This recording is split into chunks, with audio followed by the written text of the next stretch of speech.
What's up, everybody? It's the MTG Noob here, and I'm trying a new commentating style. I'm talking really loud and fast because I saw some cool StarCraft guy do it. Alright, I'm done with that. Hey, everybody, what's up? It's the MTG Noob here. I'm going to give you a very long spoiler video, and here we go. So, Dragon's Maze is upon us. I am on Mythics Spoiler. Awesome. Check them out. They definitely do good work. We all know the guild gates are returning. Now they have far away art, so it looks pretty sweet. They have a zoomed out kind of view. So, you know, all the guild gates will be back. Here's 5 of them. Okay, then Maze's End is the first card. That's a land. It's mythic, and basically it comes in tapped. You can tap for 1 mana, and you can tap to find gates. But the thing is, you got to bounce this card to your hand, and then if you have 10 or more gates with different names, you win the game. I honestly don't think this card is going to see much constructed play. I'm sure people who love combos will try to break it. It is still good in limited because it allows you to search up your gates, although it is very, very slow because it comes into play tapped. Okay, these are 2 M13 or M14 cards probably. I'm not even going to talk about them. We're going to, you know, they just kind of snuck in there. Alright, let's talk about Rurik Tar the Unbowed. 6/6 for 6, rare. He is the guild champion of the Gruul. He is a legendary creature. They're all legendary. He's a 6/6, like I said, and he attacks each turn if able, but he has vigilance, so that's pretty sweet, and he has reach, so that's pretty sweet because he's an ogre warrior and he's tall as shit. All right, whenever a player casts a non-creature spell, he deals 6 damage to that player. That does hit you, but most likely people are going to have to spend a spell to kill him, and it will shoot them in the face for 6. Ow. Alright, here's some more gates. And Call of the Conclave apparently is coming back. I guess this is some sort of F&M foil, so if that's already in effect, then let that be. If it's not, pretty sweet. Okay, some more gates. Hello, gates. Nice to see you here. And now we're talking about Render Silent. Blue, blue, white, instant, rare, counter target spell. Its controller can't cast spells this turn. So it's like, don't you do that. No, thank you. Do not pass go. Do not collect $200. I think that this is a pretty sweet counter spell. Its mana requirement is not bad. Usually with Counterflux and Dissipate running around, though, is this really going to be that awesome? People have asked. I don't know. I can't really tell you. I don't really play Control, but I think it's still pretty decent, and it does allow people to just kind of shut things down. Like usually the non-control player will try to bait out a spell or a counter spell and be like, oh, I'll play this crappier thing, and now counter that, oh, here comes my Thragtusk. But now it's just like, alright, well, whatever you're trying to bait me with, I'll counter it, and then you can't do anything the rest of the turn. You're sad. Okay, now let's talk about these fuse cards. These used to be called split cards. This time around, you can cast both halves of the card. In the past, you could not cast both halves of the card, so now you can, and that's pretty awesome. They are somewhat with the allied colors. We have a few different ones here. Wear and Tear, or Wear and Tear if you can't read like me. Tear is 1 white to destroy an enchantment. Wear is 1 colorless, 1 red to draw an artifact, and apparently this dude loves punching the ground. He's just super aggro. I think this is fine. You know, it's like a naturalize, but it costs more. But it does give you more flexibility. Remember, if you, let's just say for whatever reason you were a whole mono white deck, you could just play this side of the card. Alright, some more fusions. Beck and Call. Beck does whenever a creature enters the battlefield this turn, you may draw a card. So that's pretty sweet, especially if you have like some tokens and things of that nature. It is a sorcery, so you can't trigger it on like an upkeep where a token comes into play or anything like that. And Call, I believe, is a little bit overcosted. You get 4 1/1 white bird tokens with flying. So if you pay 8, you basically get 4 1/1s and get to draw a card. It does not seem terrible. It is rare. I think it's going to be pretty house-ish in limited, but will 4 1/1 flying birds do that much? Remember, Lingering Souls does pretty much the same thing Call does, split out whenever you want it, and it makes 4 1/1 spirit tokens that fly. So Call's a little more expensive. I think the Beck side is actually much, much better. Right, Toil and Trouble. I do like this card a lot. Target player draws 2 cards and loses 2 life. So Toil is an easier to cast Sign in Blood.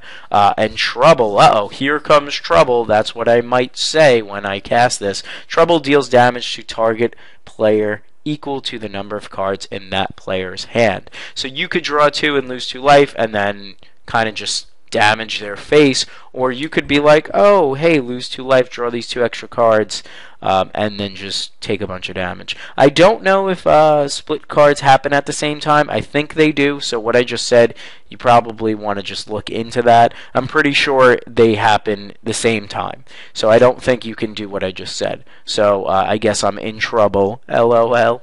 Alright, let's move on. Deputy of Acquittals. I actually like this card a lot.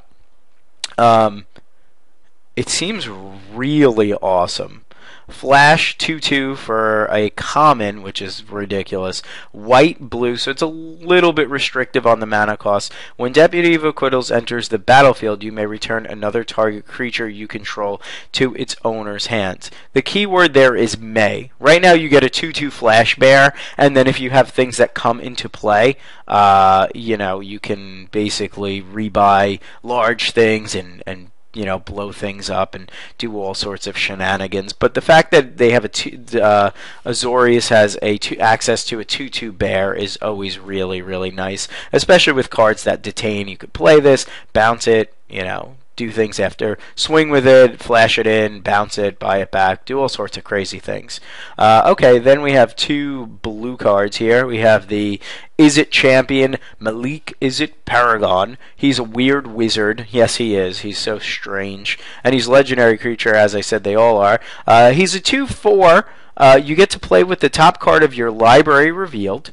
When you cast the top card of your library, you may cast the top card of your library if it's an instant or sorcery card.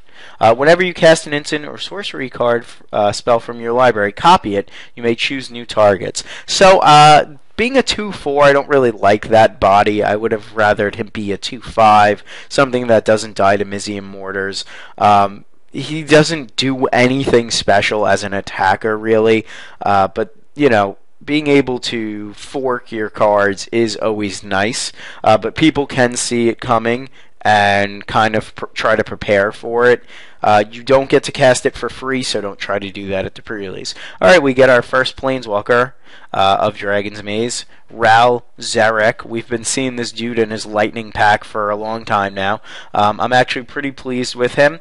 He costs 2 blue and red for a Mythic Planeswalker. He starts at 4, which is a pretty fair loyalty cost. His up 1 or +1 is tap target permanent, then untap another target permanent. So that's always pretty nice. It's a pretty easy way to get in some damage or ramp a little bit and do kind of cute things with him. But, being at 5 is really, really strong. When he comes into play, he's at 5 loyalty, essentially. He also gets to lightning bolt things twice, which is nice.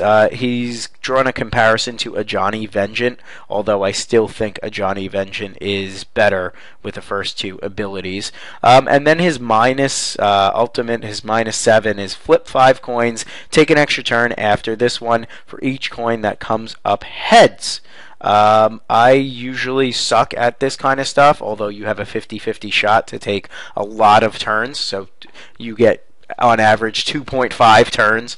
I could see myself doing this and then just being like, oh crap, I only got like one turn and being like kind of slighted by him. But I think it's still pretty good. I think the pre-order is a little bit pricey. Last time I checked, it was $35. I think the America-style control decks kind of are foaming at the mouth for this guy. I think they think he's going to be pretty good. All right, here we go. Some more from April 9th. Sin Collector is an awesome card. It's a 2/1 human cleric, uncommon, 1 white and black. When it comes into the when it enters the battlefield, target opponent reveals his or her hand. You choose an instant or sorcery card from it and exile that card. The key word there is exile. Getting rid of a card permanently is sick. The body sucks, but basically being able to, more or less duress something, to an extent, is really, really nice. And I do like this card a lot. I think he's going to see some constructed play. Stealing, a Supreme Verdict is always really kind of sexy. Alright, how about we talk about these four up here. The most bonkers one is obviously, if you've been watching the spoilers at all, Advent of the Worm. Excuse me? Yes, that's right. A 5/5 flash trample worm.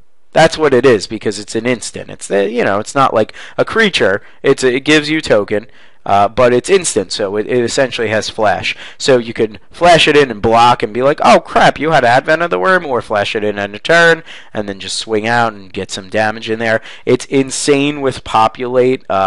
Any of the worms, from like Armada Worm, from Celestia early back in the day with Return to Ravnica was like just a joke if you were able to populate a 5/5 trample worm, and now you're able to have it at an instant speed. Seems really ridiculous. I love the card.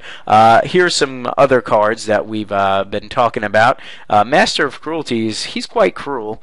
He's legendary in the sense that he's actually mythic, but for whatever reason I just called it legendary. He's not legendary, but he's a demon type. Mythic, costs 5, 3 black, red. He's a all part of that Rakdos guild. He has First Strike and Death Touch, so a lot of people are like, oh, that's amazing, and I think that is too, because he blocks like a house. He's just like, kill it, kill it, I'll kill it. I just kill shit. That's what I do. And he can only attack alone, which is somewhat of a drawback, but if he attacks and does not get blocked, more or less he gets to bring your opponent to 1. Now the drawback to that is he could get double blocked, and he'll really only kill the first thing blocking him, and 4 toughness isn't insane. Another thing is he can actually never kill your opponent, so you're going to have to get there with a different creature, or a 1 damage removal spell, or a life loss spell, or something like that. But I would definitely run him at your pre-release. He's really kind of sexy, and I think he'll see some constructed play. Let's talk about Vorel the Hull Clad, excuse me. I'll just say words that are wrong. First, I love the art on this one. He kind of looks like some sort of butterfly kind of dude, even though he's a human merfolk. He costs 3, which I think is very fairly costed for a 1/4 body. He is a rare. He is legendary, unlike Master of Cruelties.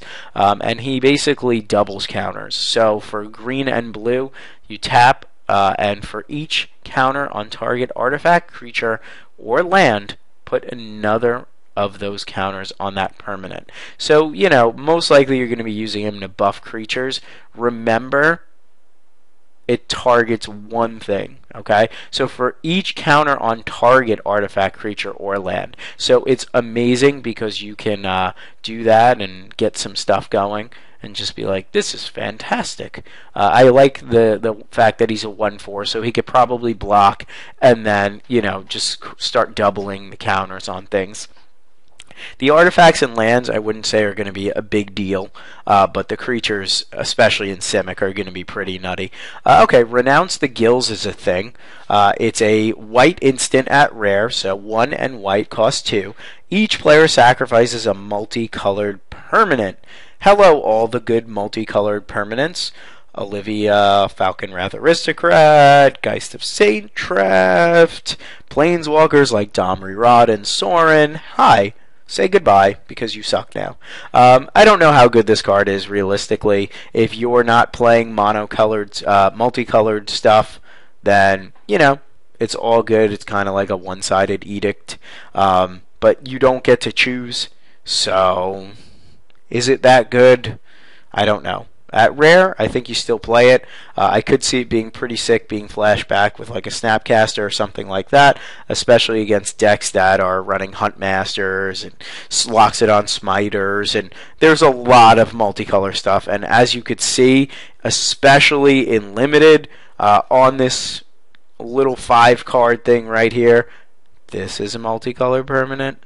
This is, you know, so the whole set is very, very multicolored. Okay, so let's talk about these Gatekeeper guys. I'll run through them really quick. They're very well designed in my opinion. They all have 2 power and 4 toughness, so they're all oxes essentially. The Pilafiered ox, I believe, from M13, that you know I would often moo at because I thought he was a cow, not an ox. They all are common, and they all are, you know, either human or soldier type, except for the elf one, who's warrior. So they're either all human, soldier, or warrior to some extent. And they all do something if you control 2 or more guilds when they enter the battlefield. Or 2 or more gates, not guilds, excuse me. So this one pops out a 2/2 knight. So that's sick. You're getting 4 power, 6 toughness if you control 2 or more. This one lets you draw a card, which is always good. This one gains you 7 life, which usually sucks, but against some of the guilds like Rakdos and Boros, that's kind of backbreaking, especially since it could block pretty well. This one does a threaten effect. It steals their creature. Which is really nice. I wish he kind of had haste and they were just like, oh, we don't mind. We'll just cheat just for the red one. And this one gets to do a disfigure, -2/-2, which is really kind of nice as well. Alright, let's talk about probably the biggest disappointing card in the set. Tessa, Envoy of Ghost, costs 7. You know, this chick's got attitude. People were hoping she would be fantastic. But the fact that she costs 7 is just like, oh, that really sucks. She's got kind of a pissed off face. I think it's because they made her cost 7, honestly. She is a legendary creature, human advisor, rare. She's got a 4/4 body, which a 7 drop is kind of not amazing, as you can see right here. The Lavinia of the 10th is also a 4/4, but costs 2 less. But her stuff is just nuts. Like, if you do cast her, she's pretty good. She has vigilance and protection from creatures, which is pretty fantastic. And whenever a creature deals combat damage to you, destroy it and put a 1/1 white and black spirit creature token onto the battlefield with flying. So, yeah, basically you have her in play. She kills everything that's a creature. She fights really well. She blocks well. She attacks well. She sits there looking really pissed off well. But she dies to removal and costs 7. So, take the good with the bad, I guess you could say. Alright, let's talk about this new Falcon Wrath Aristocrat that's much worse, in my opinion. It is Exava. That's wrong. Avaxa, I'm going to go with. Rakdos Blood Witch. She's legendary human cleric. Those human clerics are so evil. And she is a same cost as Falcon Wrath Aristocrat, 2 black red. She's a 3/3 first strike haste. So she comes in as a 3/3 first strike haste. So she blocks really well, but you're not going to want to block with her. And she does have Unleash. So she comes in as a 4/4 first strike haste. That's great and all. You know, she doesn't really do what Falcon Wrath Aristocrat does, which is have evasion. She doesn't quite do what Hell Rider does, which is shoot the crap out of somebody. But, you know, she's a pretty decent beater, and she actually, it says, each other creature you control with a 1/1 counter on it has haste. So those silly little Rakdos cacklers now have haste, and things of that nature. But, you know, I don't think this makes an Unleashed deck that much more epic. I think she's going to be great in limited, don't get me wrong, but I don't know if she comes in and is a constructed all-star. Maybe when Aristocrat leaves play, she might be like, oh crap, we should have got that card way back when it was cheaper, but now she's still a thing. Alright, we're getting close to the end here, as you could see. There's only about 7,000 more cards. We are talking about another fuse card, Armed and Dangerous, which is a great name for a card. Armed says target creature gets 1/1 and gains double strike until end of turn. However, it is a sorcery, so you are going to have to open up yourself to removal.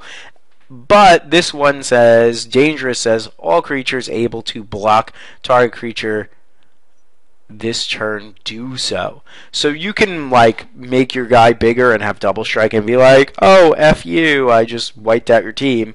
Or you can be like, oh, block this little peepee guy, this 1/1 little dork, and everything else gets in, especially the double striker. It's an uncommon. I really like it. I think it's going to be a blowout if you're playing Gruul, especially since they have such large creatures, giving a 5/5 double strike and +1/+1, so it hits for 12, and making everything block everything else and getting in with all your creatures just seems pretty good. Pretty good. I like it. Okay, this is an awkward card that I kind of love. I think it's very flavorful. Tristani Summoner costs 7 for an uncommon, 5 green-white. It's an elf shaman, and it's only a lowly 1/1. Oh, so sad. A 7-drop that's a 1/1. That's disgustingly bad. But when it comes into play, it spits out a 2/2 white knight, a 3 with vigilance, a 3/3 green centaur token, and a 4/4 green rhino with trample. So for 7 mana, you are essentially getting 10 power, if I could do math, which spread across 4 bodies is nuts. I mean, yes, by that point in the game, you're either dead if you're playing against a fast deck, or they probably are able to take out the 1/1 and the 2/2 and maybe trade with the 3/3 as well. But, you know, you're still probably killing some dudes, and you are able to get a 4/4 Rhino that is going to be problematic to deal with. You also have a lot of populate targets, so that's always really nice. So I like that card for flavor reasons alone. I think it is playable in sealed, maybe a little bit too slow for draft, but in sealed definitely playable. Alright, Lavinia of the 10th. What happened to Lavinia of the 1 through 9th? Ha ha ha ha ha. Oh, jokes. It's a 5 casting cost, 4/4 human soldier. It's legendary. It's a rare. It has protection from red, which as a mono red player makes me sad. Aww. But I don't think this card like comes in as a thing outside of really limited to be like, oh, I'm going to shut down that red deck. When Lavinia the 10th enters the battlefield, detain each non-land permanent your opponent's control with converted mana cost 4 or less. So pretty saucy, I would say. The protection from red, I think, is going to be relevant more in draft and limited and sealed. But, you know, detaining everything is pretty nice, but it could still die to removal spells. So, meh. I mean, I'm going to say that a lot because that's every card. But I don't think it's as broken as people think. In the control mirror, it seems pretty decent, but like I said, oh, I still have access to my mana. Okay, I don't care. You have a 4/4 in play, and I just kill it. So, you know, I could counter it, I could do anything. But in limited, it's going to be, like, stupid good. Like, okay, I just get in there. Especially if you can somehow pair this with a bunch of flyers and Azorius and some other stuff, or a bunch of tokens with, you know, like, banned colors. Then you're just looking pretty sweet, because, you know, you will be detaining a lot of their stuff. Converted mana cost 4 or less is a pretty big game against aggro since they're trying to get there fast. Alright, so here's a bunch more. My throat is a little tired, but let's just man up and get there. 2 more fuse cards here. Turn and burn. Goodbye, Thragtusk. Goodbye, Boros Reckoner. It was nice knowing you. This card is going to cause all sorts of problems for people. First, the burn side just sucks. but it works really well with the turn side. Burn just deals 2 damage to target creature or player, so it's an overcosted shock. However, turn basically pognifies, I think was the card, where it turns everything, or a target creature loses all abilities and becomes a 0/1 red weird creature until end of turn. So you basically, like, they try to, like, be like, I'm going to block with Ragtusk, I'm going to blink this thing, and you're like, nope, it's a 0/1. You know, and then it just is like, oh man, that's sad. But, you know, when it comes back into play, it's still a problem. It does take care of problematic creatures. Let's say they have a bomb, you could just turn and burn it. You could kill it, get rid of it. So I think it's going to be a 5 casting cost removal spell, and it does do a lot of things on the blocking side. They're both instants, so that's pretty awesome. Breaking, entering. Oh man, that sounds terrible. I wouldn't want to do that, because then I go to jail, and there's no magic cards in jail. They play magic cards with your butt, I've been told. Alright, so breaking and entering is a rare. Breaking is target player puts the top 8 cards of his or her library into his or her graveyard. So not amazing, but in Dimir might be pretty good, especially if you want some saucy targets. Entering is put a creature card from a graveyard onto the battlefield under your control. It gains haste until end of turn. Now I like this a lot on the entering side, because it says put a creature card from a graveyard, so it does not have to be from your opponent's graveyard, it could be from your graveyard, and it gains haste and you don't exile it. So it does cost 8 to do all of this, but the entering side is going to be sick, just casting 6. So it basically steals their guy. It's like Rise from the Grave, and it just steals their guy, but then it gives it haste for 1 extra red mana. So that's always nice. Alright, I do like this card a lot for the art, Showstopper. It's 1 red-black. It's an instant, and it's an uncommon. Until end of turn, creatures you control gain. When this creature dies, it deals 2 damage to target creature an opponent controls. So you could kind of suicide your guys into their larger army, and then Showstopper and just be like, poof, poof, poof, I'm blowing crap up. And you could take out much bigger guys with your little guys. It's also very good on defense as well. Like, I could block a 3/3 with a 1/1 and use Showstopper, and then just it dies, and then there's 1 damage on that 3/3, and then I just deal 2 damage to it. So you could usually take out a huge creature with this if like 3 or more things die. But you know, do you really want to lose your whole army? Who knows? I don't think it's a greatly designed card. I think it's one of the cards I'd like to try out. Imagine it said to player. Holy crap, that would be insane. Alright, let's talk about the blood. I can't read this word. Oh, Magic, you're so hard. I need a dictionary. Scrivener, I believe. Basically, it's a Bob, but a shitty Bob.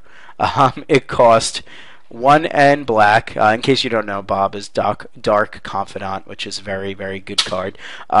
It's a zombie wizard, so people are like, oh, this auto goes into zombies. And it's a 2/1, and it says if you would draw a card while you have no cards in hand, instead draw 2 cards and lose 1 life. The good thing about this is it does fit the 2-drop slot that zombies really kind of is missing. Like, you know, back when black-red zombies was a thing, which it still somewhat is, they didn't really have a very aggro 2-drop. They would play like the 2/1 black Intimidator, you know, and it was like, it always made a bad feeling in your mouth, bad taste in your mouth. But this guy does some stuff. Eventually, if you run out of gas, it's kind of a really bad feeling, and really getting back into the game is great for you. You know, like, okay, I'll draw 2 cards and lose a life, that's fine. And now I've just drawn a lot more gas.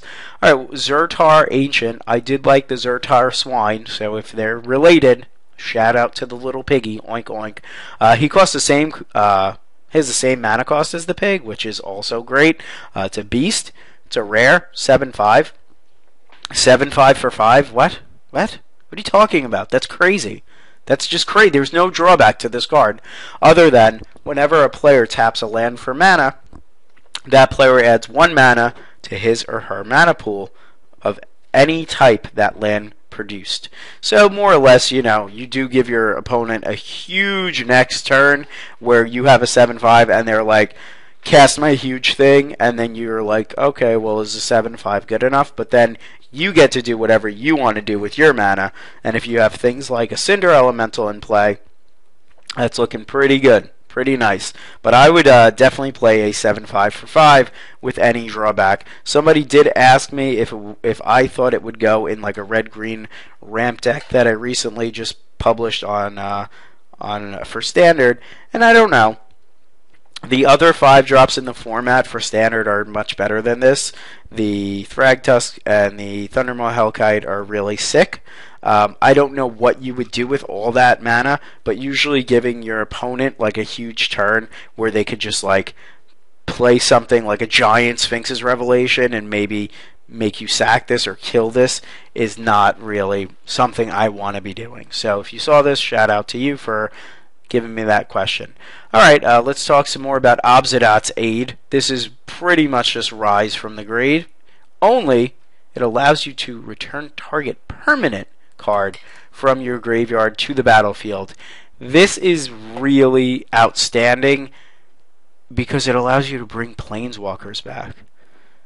What? That's crazy. That's just like, oh, I'm just going to bring back whatever permanent land, creature, enchantment, artifact that I've lost. I do feel at 5 mana you're probably running it in Sealed and Limited. It may, have some traction in Esper. Excuse me. In Esper control list and things like that, but I'm not too sure how I feel about it in Standard yet. Only time will tell. This is one of those rares that I think you're going to feel kind of jaded when you open it and be like, oh, this kind of sucks, because, it doesn't do that much, and for 5 mana, you could be playing something much better. It is also a sorcery. I would have loved for it to be an instant, but then that's a pretty game-changing right there. Then we have Rot Farm Skeleton, which is a forecasting cost 4/1, a plant skeleton at uncommon. It cannot block, but it can come back to play if you put the top 4 cards of your library into your graveyard, and then you will return it to play for that and the activated cost of its casting cost, which is 2 black, green. So it's great. You can only do it as a sorcery. I don't know how great this guy is. He does turn on the scavenge mechanic and put stuff into your graveyard. The fact that he doesn't block really sucks, but he is pretty aggro, and if you could get some counters on him, he might grow big enough to actually be relevant. But I'm not in love with him. I think you play him for a forecasting cost 4 power guy though, if you're Golgari. Sire of Insanity is not that insane. Wouldn't want to be this little dude he's about to eat. He's a demon. He costs 6. He's a rare. So he costs 4 black-red for a 6/4 rare demon. At the beginning of each end step, each player discards his or her hand. I think this is going to be a nightmare against control, especially in Limited, but in all reality, it's just a 6/4 for 6. It doesn't do much. If you're head on board and you have them out, you basically put them in top deck mode. But if you're behind, this guy's going to annihilate you. Okay, so I had to get a drink. I tried to man up, but my throat was just annihilated from teaching little kids all day and getting them ready for their state test next week. So I apologize for the quick pause there. Let's talk about Vorlal's. The Scarstripe. He costs 3, which I really like. He's a legendary troll warrior at rare. 1 black and green. He has a 2/2 body, which for 3 isn't terrible. But he does do this. Each creature in your graveyard has scavenge. So that's pretty nutty. The scavenge cost is equal to its mana cost. So exile a creature card from your graveyard and pay its mana cost. Put a number of 1/1 counters equal to that card's power on target creature. Scavenge only as a sorcery. It's been a while since I've scavenged. So you basically get that creature's power. So let's say, for example, I don't know, Loxodon Smiter was in the graveyard for some odd reason. You had a Loxodon Smiter because you're just cheating if you're playing limited. Smiter comes down, and you're just like, alright, it dies. I'm going to pay white, green, 1, and I'm going to make my guy +4/+4, which is fantastic. Another really great thing about this is this guy regenerates for sacking another creature. So you could sack a creature that's going to die, regenerate him, and then scavenge onto him. Pretty nice. He's also got some weird mushroom growth going on him, so shout out to trolls being trolls. Alright, Flesh and Blood. Exile target creature from a graveyard, put X/1/1 counters on target creature. X equals the power of target creature. Exile this way. So this basically flesh part allows you to scavenge, and blood allows you to target creature you control deals damage equal to its power to target creature or player. So this cost, blood is really nice. It's a removal spell. It doesn't fight, which is nice. It also goes to the dome, which is great. So if you have a big thing in the graveyard, you can scavenge it onto something else, and you can shoot something, a creature or a player, for that much. It costs 7 to do both, and it is a rare. Let's talk about probably one of the biggest disappointing cards in the set, at least for me. I know some people are going to like it, but I'm not a big fan of it. The Mirko Vosk Mind Drinker. In Limited, I understand it's a bomb. I get it. I was hoping with the sweet art that he would actually be a little bit better than he is, but you know, take him for what he is. He's a 2/4 flyer, which is fine. Costs 5. He's a rare, and he's a legendary vampire. When he deals combat damage to a player, so you got to get in there, that player reveals cards from the top of his or her library until he or she reveals 4 land cards. Then put those cards into his or her graveyard. So if he's able to hit, he's amazing. But if he's not able to hit, he's not the shit. He's alright, you know, he's a 2/4 flyer, he blocks, he doesn't trade with anything, he doesn't have any other special abilities. They do always have to try to keep back, and some decks can't deal with him in a sense that they don't have flyers.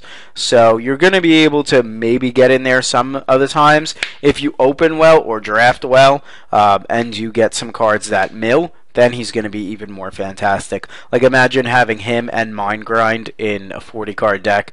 You hit once, you probably get about, you know, I'd say on average, if you're pretty good at Magic and you're not unlucky, maybe 8 to 10 cards, and then you Mind Grind, and you know 4 of their lands are in the graveyard, and then, you know, some lands are in play, so you can Mind Grind for a lot less. But the thing is this, you're not going to be able to really do that often, and we are talking about a combination that requires 2 on-color Dimir rares. So, not likely, but, you know, somebody might play that against you. So just be careful. Bread for the Hunt.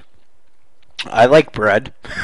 1 green-blue uncommon enchantment. Whenever a creature you control with a 1/1 counter deals combat damage to a player, you may draw a card. So, you know, in Simic it's pretty good. It kind of fuels the card engine. Usually most of your guys are going to have counters on them, so I don't think this is going to be bad. And a lot of time, Simic guys have evasion or are problematic to block, so I think this card is going to be better than people give it credit for. The one knock on it is you have to spend a turn playing this and not evolving your guys. So, you know, is it worth it? I think it is, but if you go like turn 1 Cloudfin Raptor, turn 2 Shamble Shark, turn 3 this, you're drawing a card probably off the Cloudfin Raptor, but your Shamble Shark's only a 2/1, and your Cloudfin Raptor's only a 1/2, so, you know, it's not as great as one would hope, and some of the Simic creatures start out as 0,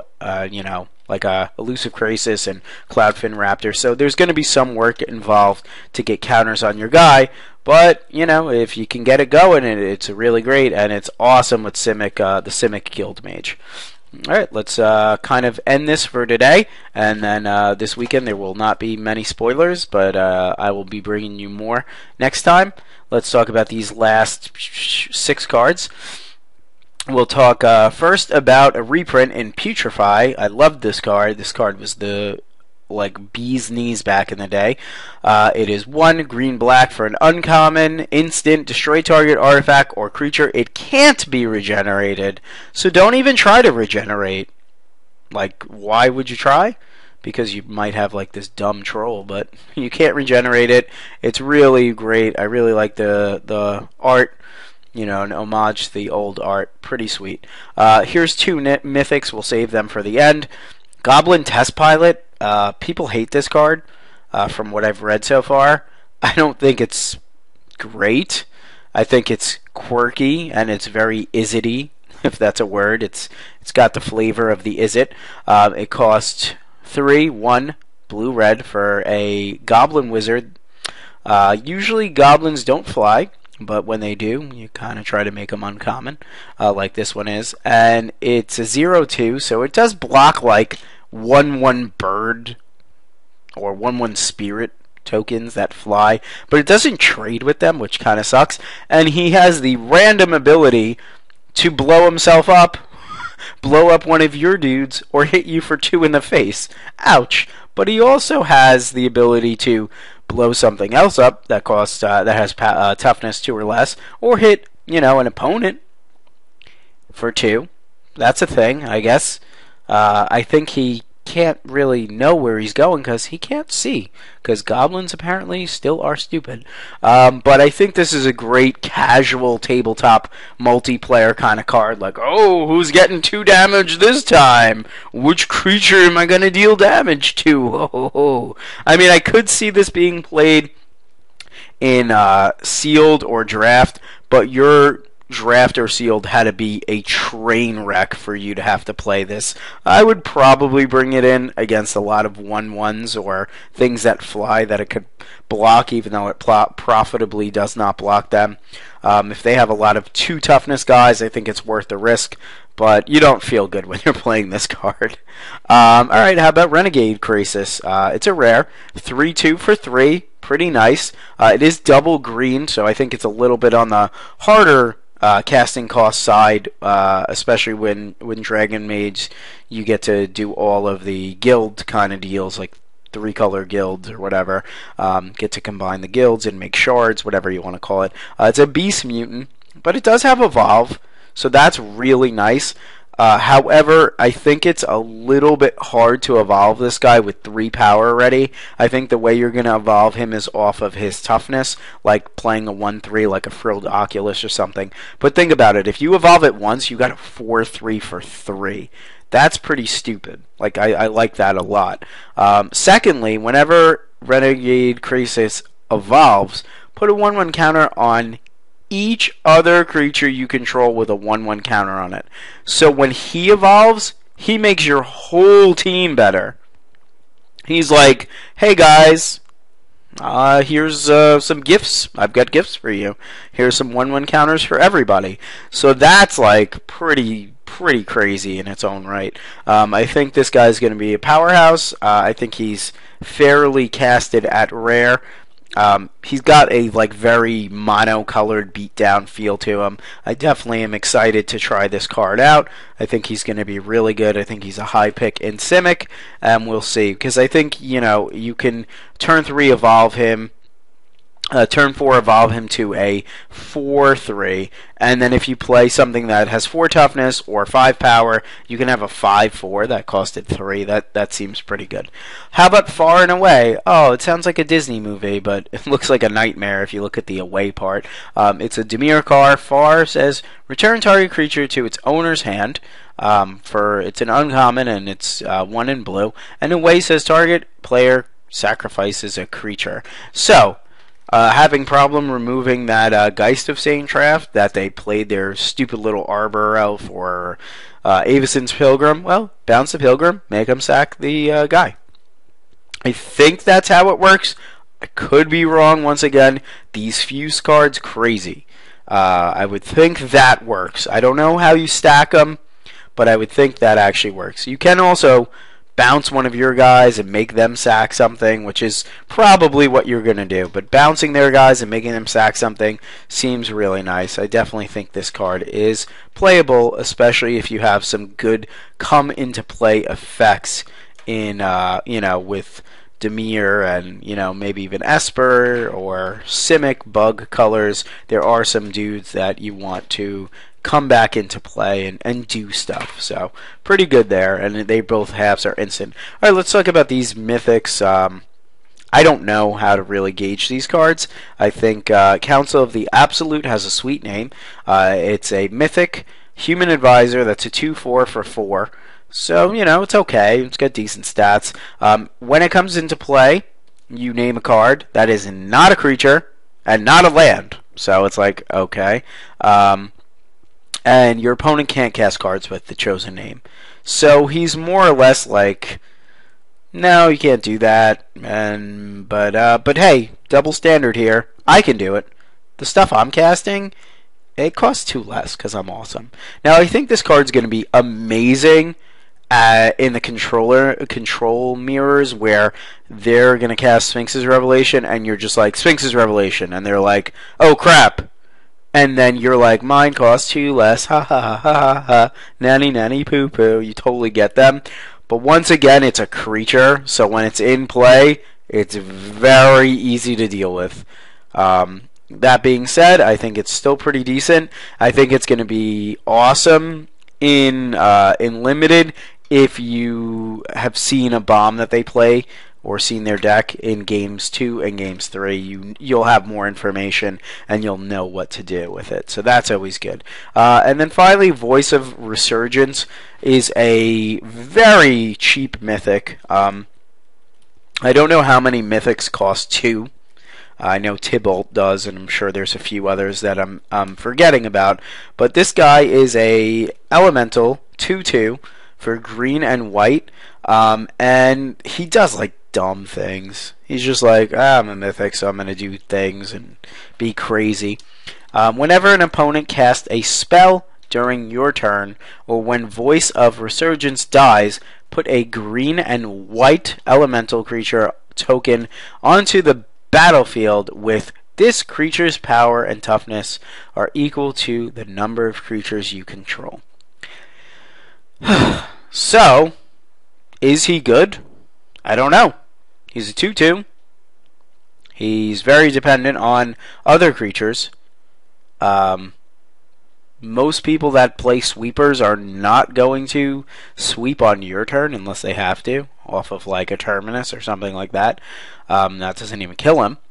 But when he dies, put a green and white elemental creature token onto the battlefield with this creature's power and toughness are equal to the number of creatures you control. So when he dies, he might become gigantic if you have a ton of creatures. I do like the part where when an opponent casts a spell during your turn, you get to really punish them. But that being said, does it really do anything? I don't know. I mean, I think this guy's going to be really, eventually, pretty decent. I think I'm going to play him in my Celestia build, if I'm going Celestia at the pre-release, but I can't really gauge him. So he's the one, for me, that has the biggest question mark. So make sure you leave me some comments and let me know what you thought about this spoiler update. If there are any suggestions you have, or any cards you want me to talk about, or things that you questions or comments, please let me know. As always, thank you for watching, and please check out themtgnoob.com. Thanks, guys.